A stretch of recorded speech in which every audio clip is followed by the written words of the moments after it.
in there. I want to also think of another verse. I find it interesting. There's actually, this is a book from our California history room at the library, famous Abalone songs of old Monterey. But one of the lines from Sinclair Lewis: some stick to biz, some flirt with Liz, down on the sands of Coney, but we, by hell, stay in Carmel and nail the Abalone.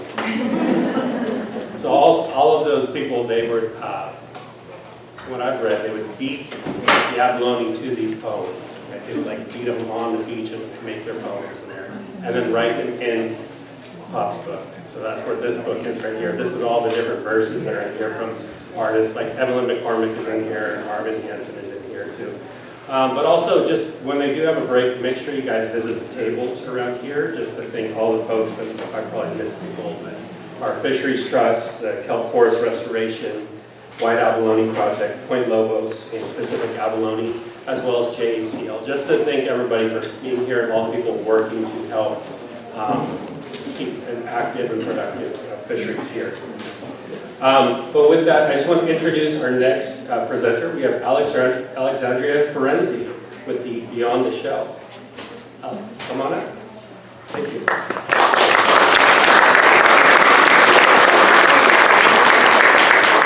Hello, everyone. My name is Alexandria Ferenzi. I'm visiting from University of Nevada, Reno today, but this project originally stemmed out of Chico State with the Advanced Laboratory for Visual Anthropology. So if after watching our film today you're feeling inspired and you want to tell another version of the story, because there are so many versions of the story to tell with the abalone, please reach out to them because they're more than happy to collaborate on projects such as the one that we have. But without further ado, I'm going to get the film started. Keep questions in mind for the end. I have some stickers to pass out to everyone that asks questions, and I have Brian Dussault here and Jeremy McFarland, which I'm not sure where he is in the audience, back there, and we'll all be there to answer questions at the end in a panel, so keep those in mind.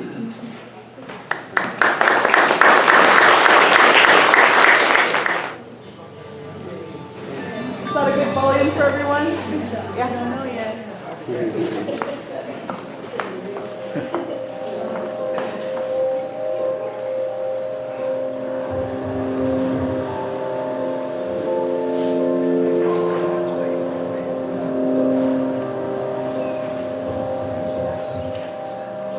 Being raised in California, I have always been exposed to our cultural resources. As I grew older, I started becoming more familiar with the red abalone.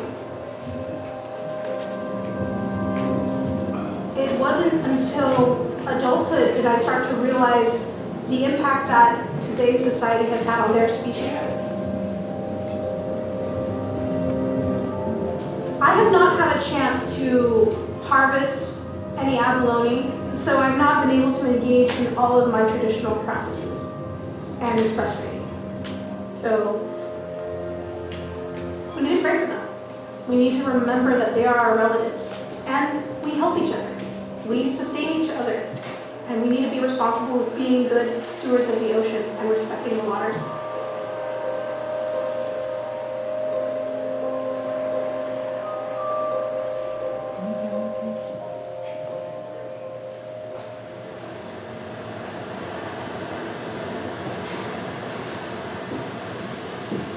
I've been studying abalone since the 1970s, and I've noticed big changes which have happened over those intervening decades.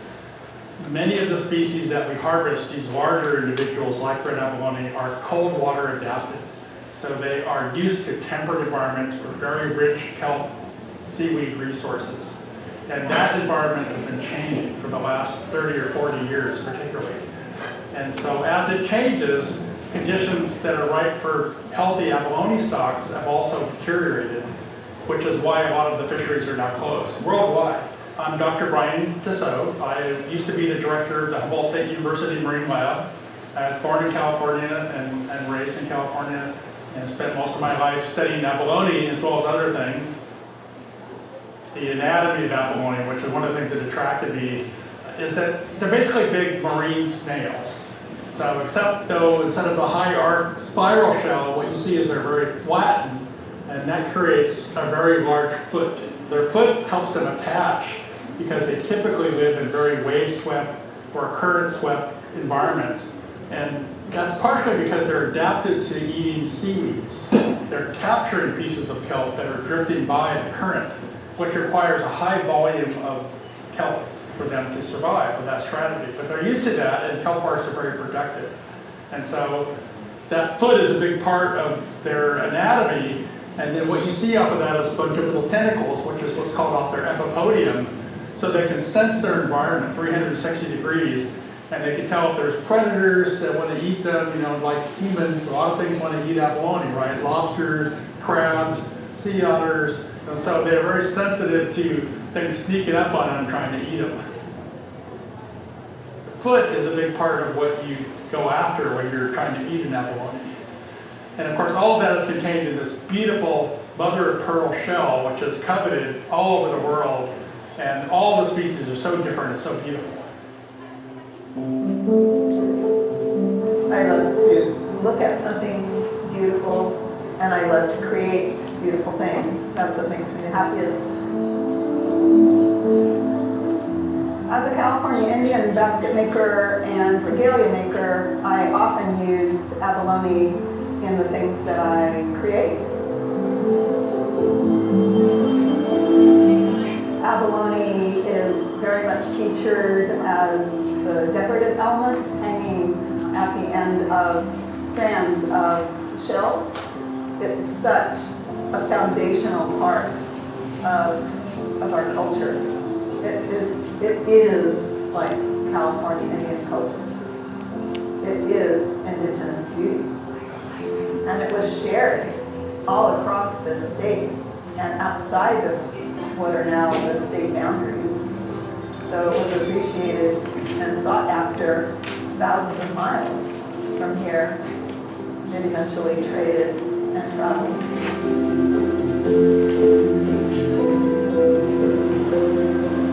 Red abalone is always home for me because it's right outside our front door. We've been here, and I could go to Library of Congress and find a story from 1780 from my grandma from right here. I went to an archaeological site in Mandan, North Dakota, and there was red abalone disc earrings there. And at the time, I had the same earrings on, and so my friend who was from there was like, "Oh my gosh, it's like you were here 5,000 years ago." I was like, "Yes, this is a huge trade network that has went over the North American continent for thousands of years."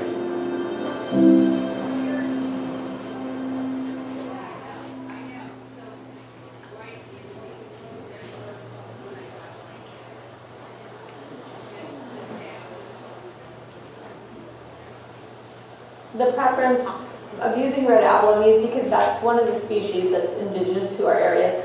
We have other species of abalone, but the one that really resonates and is most recognizable to indigenous coastal people of California is that red abalone.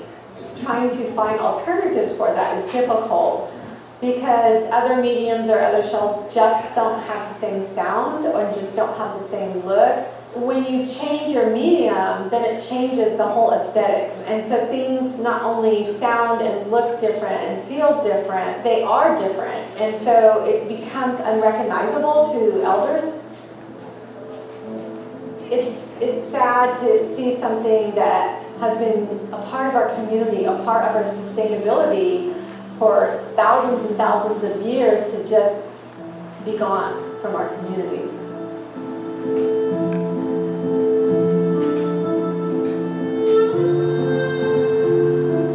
I have randomly found broken pieces of abalone, but I just happen to be very fortunate that a lot of friends over the years and acquaintances, once they learned what I do, started keeping their eyes open for abalone shells at flea markets in the Bay Area.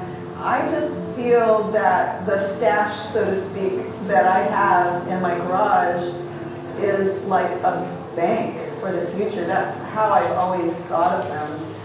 As someone who works in place-based art, my work is reliant upon the resources that I need from my community to continue those art forms that have been passed on for generations. whether that's stones or gems or coral or any other types of medium that artists use, it's becoming increasingly difficult to access those materials because of climate change. And so looking at how then do we teach or pass on place-based arts to younger generations if we don't have access to those materials. The older I get, of course, the more I think about the importance of these traditions and carrying on into the future and trying to share the things I've learned with younger generations.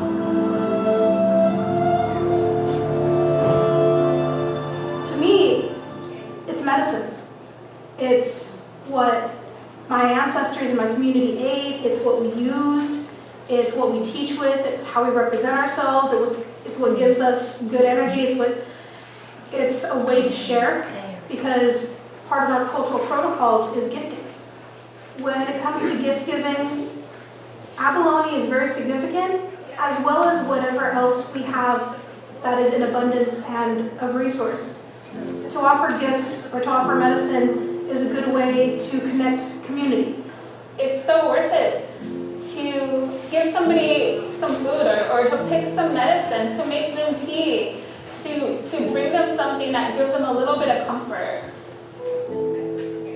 Just like everybody has their position and place in the community, there's other people whose job it is to provide the food.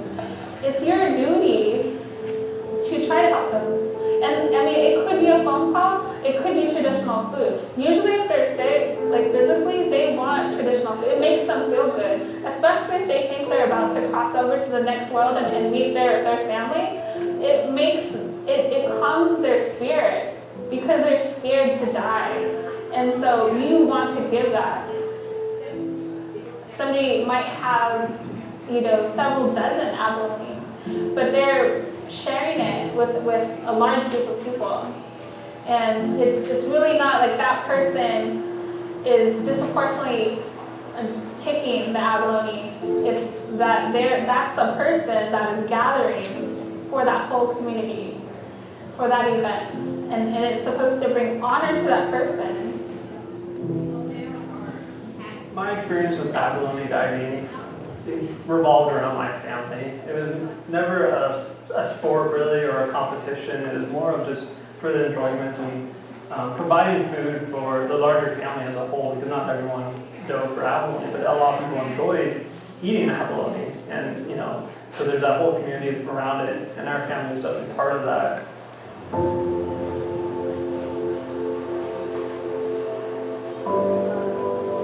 When I was younger, freediving was early in the morning.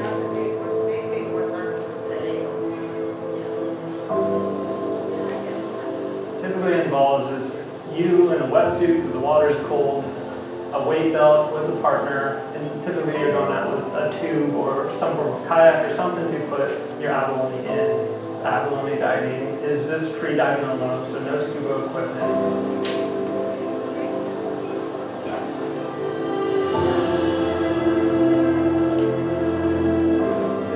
Is diving down, holding your breath on snorkel, and you have one tool, and that's a dive iron. And using that dive iron, you gotta be quick on releasing the abalone, because the abalone will just clamp it onto the rock if they know or feel the presence of something else in the water.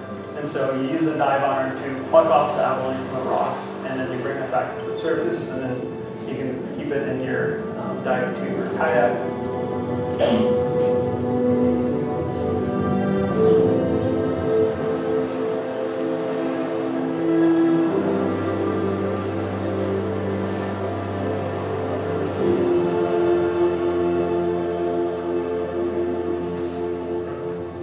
Hope is that fishery will get restarted at some point, and it may be what we call a de minimis fishery, in the sense that it's not what it formerly was, but there's some small fishery which still allows people to come and get abalone, but only in very small quantities. But over years, then you can get back in here. And this is important for cultural reasons. People love abalone, they love to be involved, they love the whole hunt. there's whole communities in Mendocino, Sonoma County, which are dependent on people coming to collect abalone.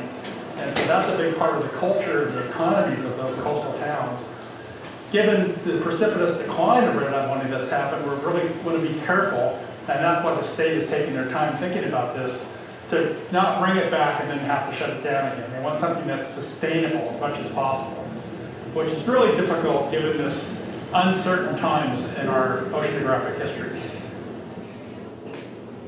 Red abalone industry in particular has crashed. Left by themselves, they should recover, but that's based upon the idea that the system that they live in is also going to be more or less like it was before. But the events over the last few years, 5 years in particular, since maybe 2014, 2015, have been really very different and led to the closures, and we're so different environmentally that if that doesn't change, then it's unlikely to me that there will be recovery sufficient that they could go back to the way it was before with the level of fishing and taking that there was before.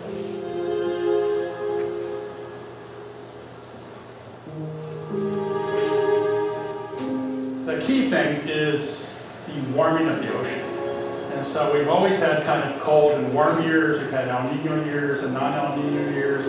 But what has happened is the frequency of these warming events is becoming more and more to the sense where we're almost always in some kind of warming or cooling environment.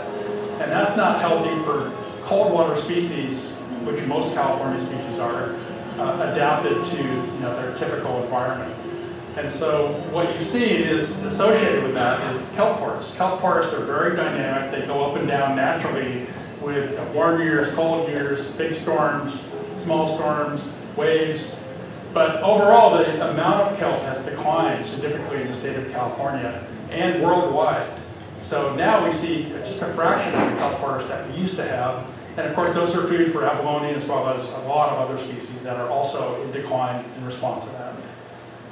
We started seeing sea stars just disintegrating underwater. So we saw this progression of disease ripping through the community. And it was really creepy because you'd see these half stars walking around and other things eating them. And then that led to, because of the loss of one of the species, which is the sunflower star, urchins start emerging. And so the urchins came out of the cracks and crevices because their main predator was gone. And so they come out, and then the kelp started going away. When the kelp starts going away, then the urchins get even more aggressive because there's no food, and they come out in these kind of lines, these huge numbers, and start mowing down everything, turning areas into urchin barrens. Because urchins are a natural part of a kelp forest community, but when the kelp forest drops to a certain level, urchins aren't getting their food, they go out looking for it. And that's why we get these oscillations in the amount of kelp over time. And when you don't have these top predators eating the urchins, what happens is the urchins are not in check. And they have helped damage the kelp forest significantly, and that, of course, impacts everything that depends on kelp, particularly abalone. Abalone and urchins are pretty different in one important way.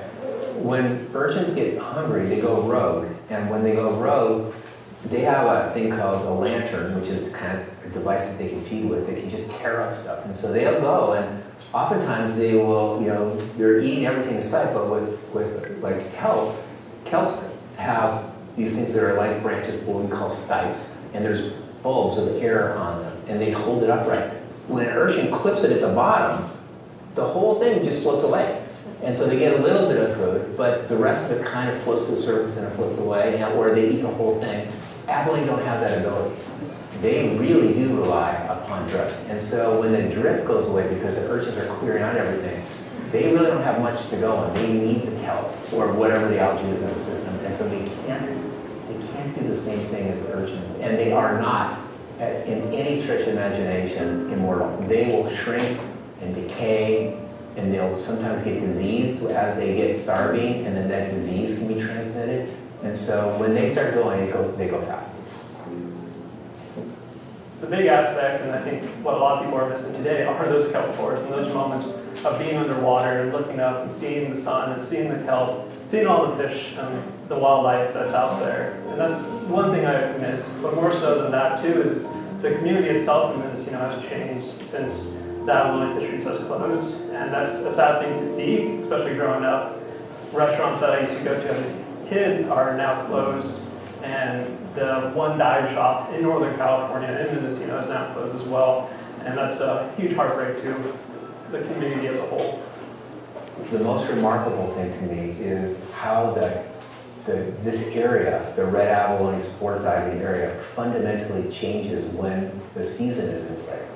So you go up there to Mendocino or further north or further south, and out of abalone season, and the campgrounds would be largely empty, and there would be a little bit of kind of tourism, but the place would be quiet.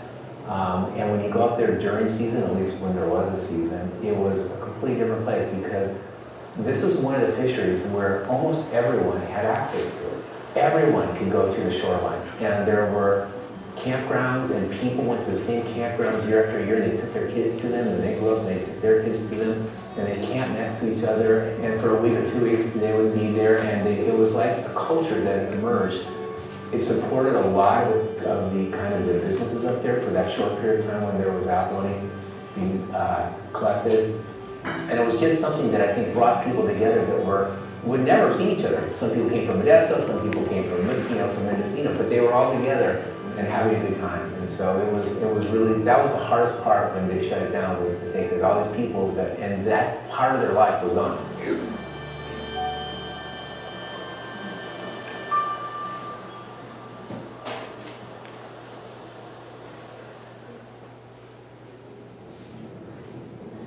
It's difficult to not have access to something that was so plentiful, that was so normalized part of our community, to no longer have access to it. It's devastating, it's sad.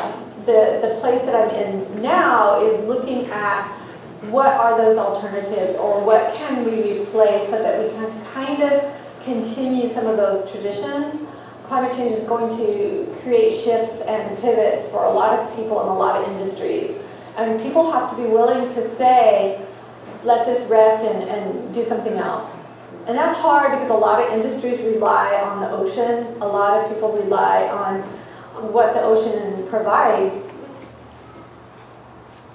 Right now we're entering year 3 of a kelp forest restoration project. And so this project is state funded by the state of California, and our goal is to really understand if kelp forests can be recovered at certain places. What could we possibly do, our actions as humans, to keep kelp from disappearing any more than it already has? So in this particular example, we're manipulating the urchin density, so the number of urchin on a reef, down to as low as we can get it, which is around 2 urchin per meter square. And so we're trying to understand if a system that is manipulated in urchin density could be flipped back to some form of kelp forest state. And how does the ecosystem respond to those changes? And are we helping or are we hurting? We do know from places all over the world that kelp restoration is a practice. It's a cultural practice. And so part of the back end of it is also how we as a society or in this space culturally accept maybe these practices that could come into play for restoration.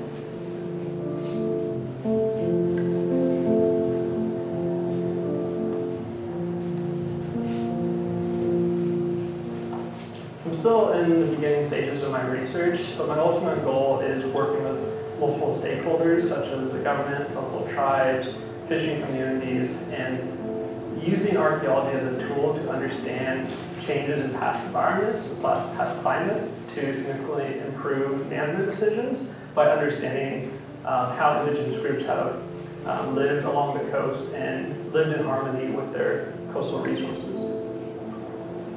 Globally, there's a lot of momentum around kelp forest restoration, so I think there's a lot that we can learn from other cultures and places who have entered this new phase, which is a phase devoid of kelp. So I think there's that humility in saying, potentially we need help in doing this, and going out to others and saying what has worked for you, what hasn't worked for you.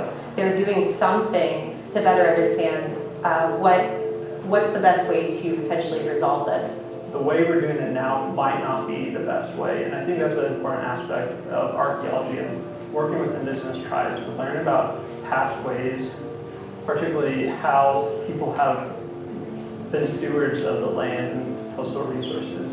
And I think understanding that might provide us with new ideas on how to approach managing these resources today and opening up to fisheries as a whole for all sorts of communities to enjoy. I think policy-wise, leaning into what has potentially worked in other places and being open-minded to pilot testing those out in our spaces is probably a really good next step.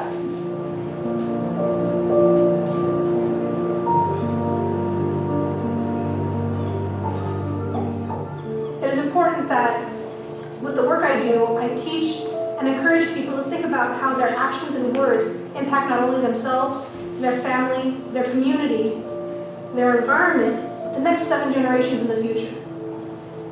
I tend to share with people that Indigenous pedagogies can help us strategize sustainable futures. And part of that is acknowledging how much we impact the world around us. Are we supporting sustainable sources? Are we respecting and giving back? Are we engaging in a reciprocal, humble, accountable relationship with all of our relatives? Our community is the green. Our community is the living. Our community is everything. Our kinship to the plant relatives. Our relationship to the animals.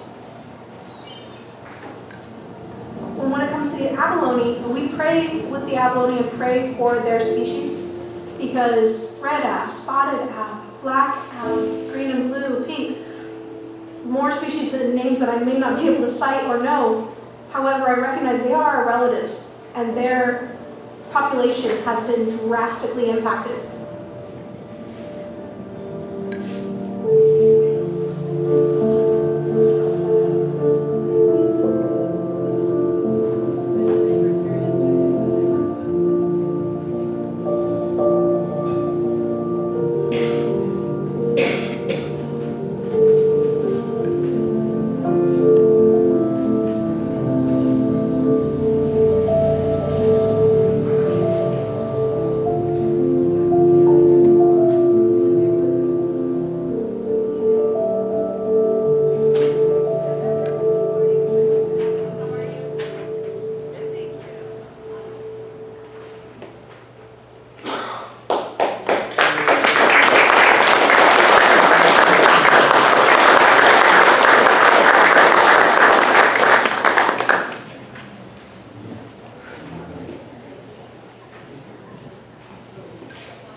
For sitting and watching that. Brian and Jeremy, if you guys want to join me up here.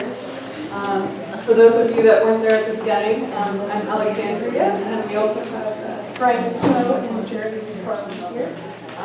And if you guys have any questions or comments about the film, just please let us know, and we have the stickers.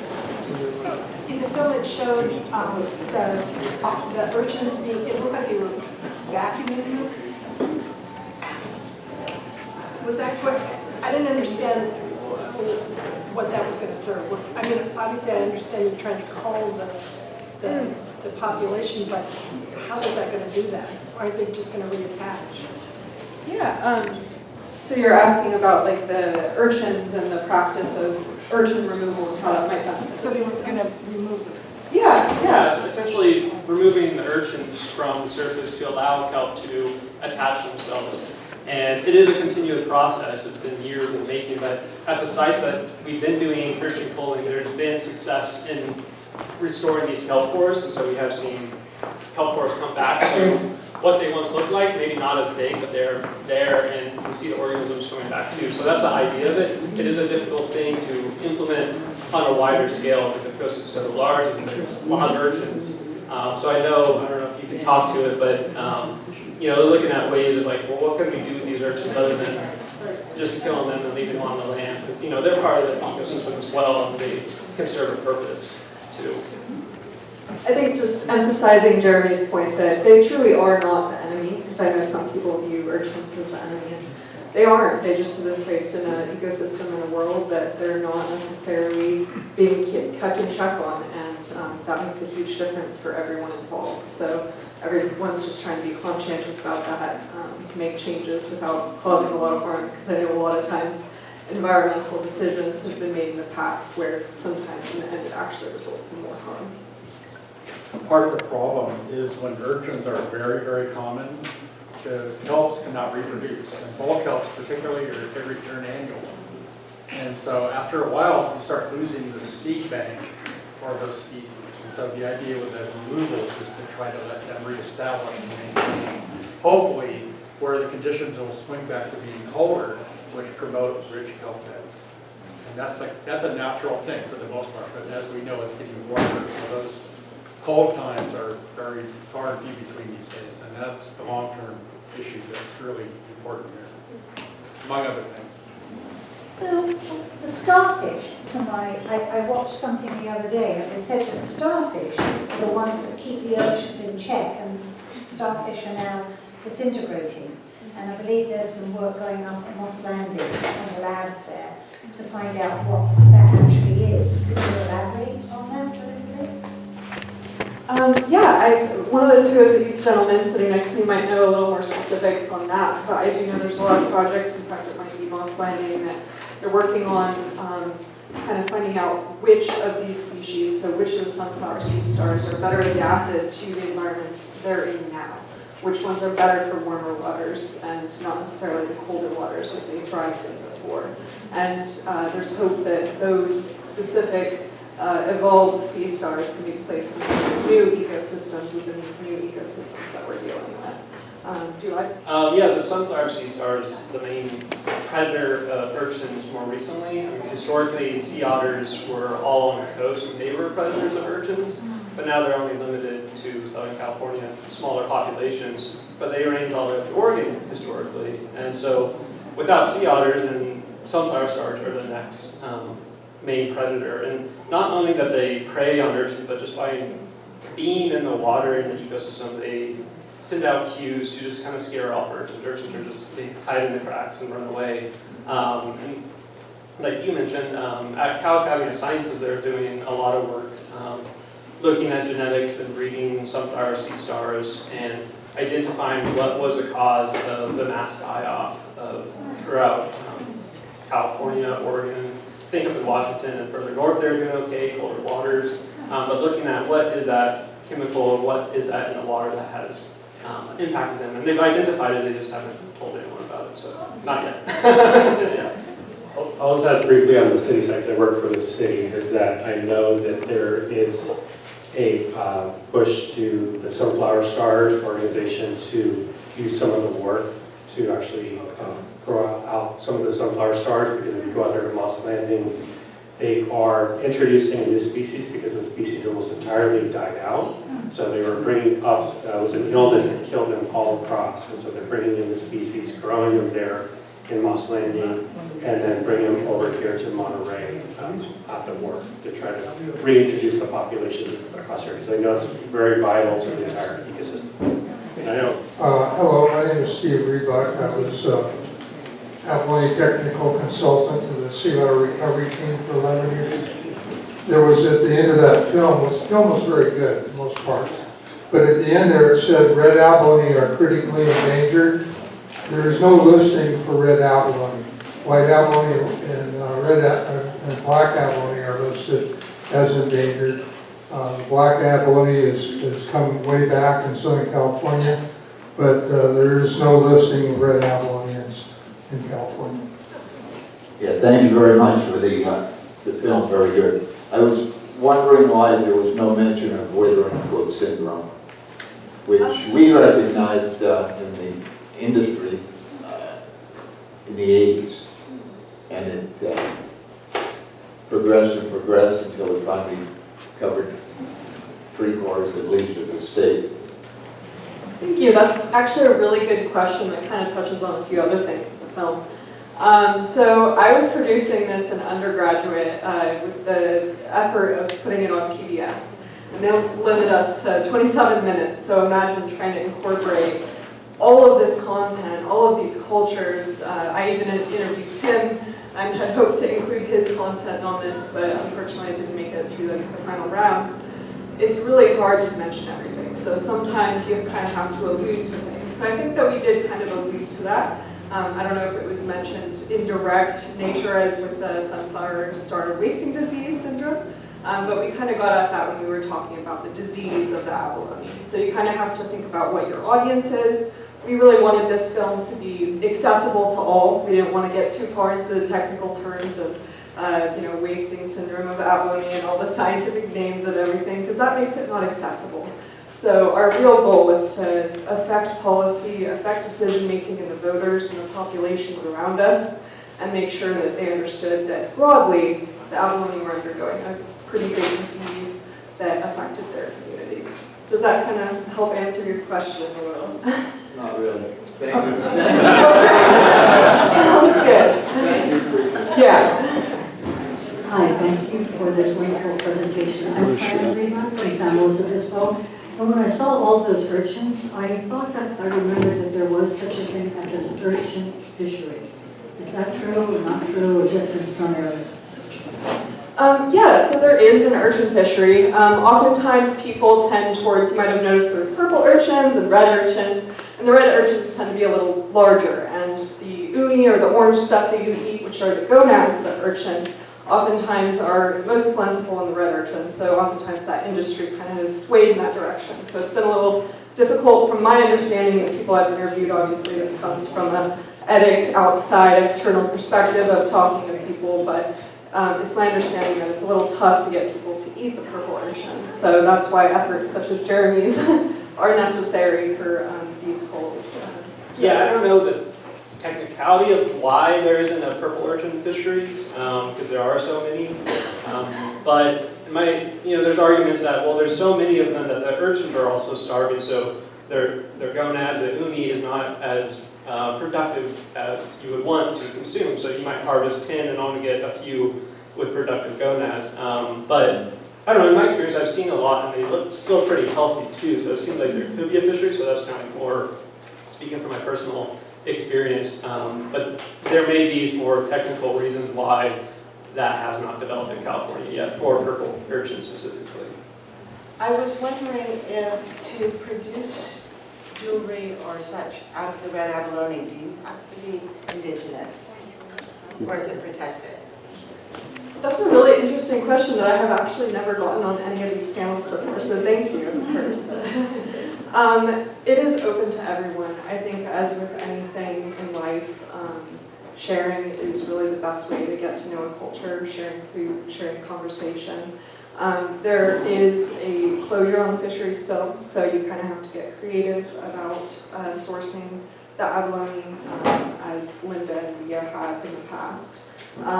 And make sure that you're doing it responsibly, not overtaking your fill, so that others, such as their young generation, can learn how to create indigenous jewelry within their community. I think that's a really good thing to consider if you decide to go about producing your own jewelry. I think something else I'm just going to state, I know it doesn't relate to your question, but just in case you dive into it, it is a toxic material to work with, so make sure you go about it in a safe way.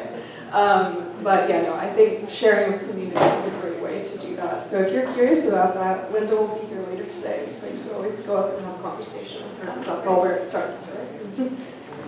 Yeah, I actually do have one little comment. So you might have noticed at the end of the film we have a call to email if you have any shell donations of red abalone as part of the Abalone Collective. This is a project I've been trying to get off the ground for a while ever since the film has been produced, but I'm also currently in a PhD program, so it's a little tough and slow going. But we are kind of finally at the beta test stage of this project, where we're going to work on connecting people that have boxes of abalone in their garage from their grandpa that used to go sport diving back in the day, for example, to connect them with an indigenous artist in California so that they can not only share this beautiful abalone that brings us all here today, but also share kind of a relationship amongst themselves. We don't want it to just be a quick little exchange. We want it to almost be like a pen palship, you know. You exchange what your relationship is to the abalone, they exchange theirs, and then they produce this beautiful jewelry and get to continue their culture. We have quite a few donations already in email waitlist. If you have any, please feel free to email us. But we are kind of looking for artists to add to this beta test. So if you know any local indigenous artists that would be interested in being a part of the Abalone Collective, please also email us. Well, thank you all. Can we get a round of applause? And thank you.